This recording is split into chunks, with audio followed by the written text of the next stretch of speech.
கும்பகோணத்திற்கு இன்று தனது மனைவி காஞ்சனுடன் வந்த மத்திய சாலை போக்குவரத்து மற்றும் நெடுஞ்சாலைத்துறை அமைச்சர் நிதின் கட்கரி கும்பகோணம் அரசு கலைக்கல்லூரி மைதானத்தில் ஹெலிகாப்டரில் இருந்து இறங்கி கார் மூலம் 108 திவ்ய தேசங்களில் ஒன்றான நாதர்கோவில் ஸ்ரீ செண்பகவல்லி தாயார் சமேத ஜெகந்நாத பெருமாள் திருக்கோவிலுக்கு வருகை தந்தார். அங்கு அவருக்கு திருக்கோவில் சார்பில் நாதஸ்வர மேளதாளங்கள் வாத்தியங்கள் முழங்க பூர்ண கும்ப மரியாதையுடன் வரவேற்பு அளிக்கப்பட்டது. தொடர்ந்து அவரை நாடாளுமன்ற மாநிலங்களவை உறுப்பினர் எஸ் கல்யாண சுந்தரம், மயிலாடுதுறை நாடாளுமன்ற உறுப்பினர் சுதா, கும்பகோணம் எம்எல்ஏ சாக்கோட்டை க அன்பழகன் ஆகியோர் வரவேற்றனர்.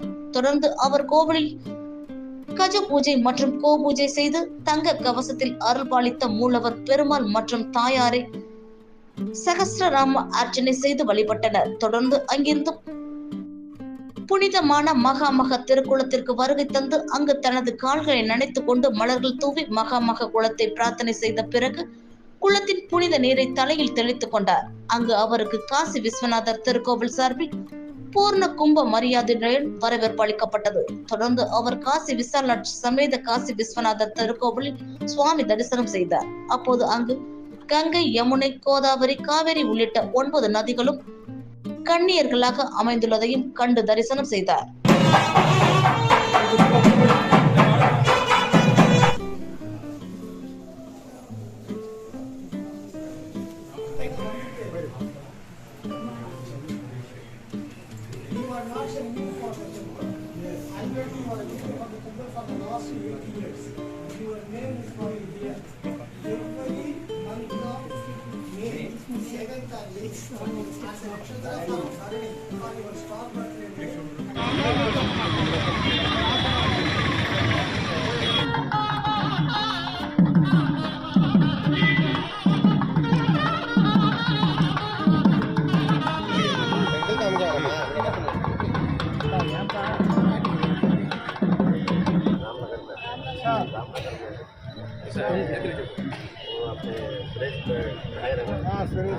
बहुत सारे आया था